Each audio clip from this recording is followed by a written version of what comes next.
Cookery சேனலை பார்த்து யார் வேணாலும் சமையல் பண்ணலாம். ஆனா சுவையான சமையல் பண்றது எப்படி?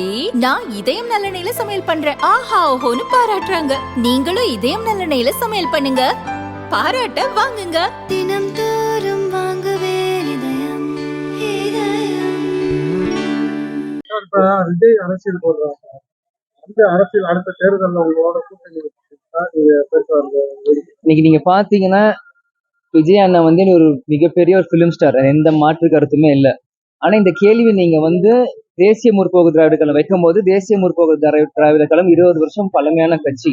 இன்னைக்கு விஜய் அண்ணா கட்சி ஆரம்பிச்சு அவர் வரும்போது அவரோட என்னென்ன பண்றாரு, என்னென்ன கொள்கைகள், மக்களுக்கு என்ன செய்யறாரு, மக்கள் எப்படி ஆதரவு கொடுக்குறாங்க, அது எல்லாமே பார்த்துதான் அடுத்த கட்டான நடவடிக்கை எங்களால சொல்ல முடியும். ஏன்னா அவர் மாநாடுக்கு பல பிரச்சனைகள் இருக்கு, இன்னும் அவர் கட்சி ஆரம்பிக்கல, ப்ராப்பர் 100% கொடியை விட்டுருக்காரு, சொல்லியிருக்காரு. எல்லாமே ஆரம்பிச்சதுக்கு அப்புறம் நம்ம இதை பத்தி பேசுவோம். வந்து மாநாட்டுக்கு பிறகு விஜய் கூட்டணியா இல்லையா அப்படின்னு தெரிவி போயிருக்காங்க. மாநாட்டுல என்னென்ன முக்கியமான விஷயங்கள் சொல்ல போறாருன்னு தெரியல. என்ன மாநாடு நடந்து முடிஞ்சதுக்கு அப்புறம் கூட்டணி உறுதிப்படுத்தப்படுமா? எங்களோட கூட்டணி வைக்கிறத அவர் கட்சி ஆரம்பிக்கிற மாதிரியே நீங்க கேள்வி கேட்குறீங்க. அவர் மக்களுக்கு நல்லது செய்யணும் தான் அவர் கட்சி முதல்ல அவர் மக்களுக்கு என்ன செய்யறோம்னு முதல்ல பார்க்கட்டும்.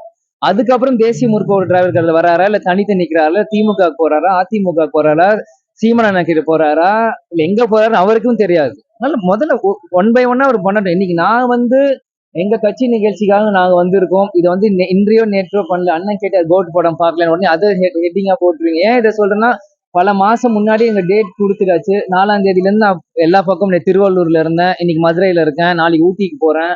என்னோட ஸ்கெடியூல் ஒரு 3 மாசம் முன்னாடியே இது பண்ணனால என்னால பார்க்க முடியல அந்த படமையும். ஆனா அப்பாவோட காட்சிகள் எல்லாமே எனக்கு போன்ல, இன்ஸ்டாகிராம்ல, ஃபேஸ்புக்ல, ட்விட்டர் எல்லாருமே அனுப்பிச்சிருந்தாங்க. அந்த சவுண்ட், அந்த வீடியோ பார்க்க உண்மையிலேயே எனக்கே ஃபுல்லா அடிச்சது. போன்ல பார்க்க எனக்கும் படம் பார்க்க ஆர்வம் இருக்கு.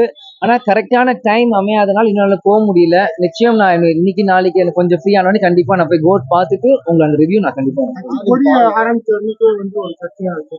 கட்சி கொடி வந்து இன்னொரு கட்சி வந்து பதிக்கப்பட்டிருக்கு. அதனால வந்து அதுக்கு பெரிய சரிங்க.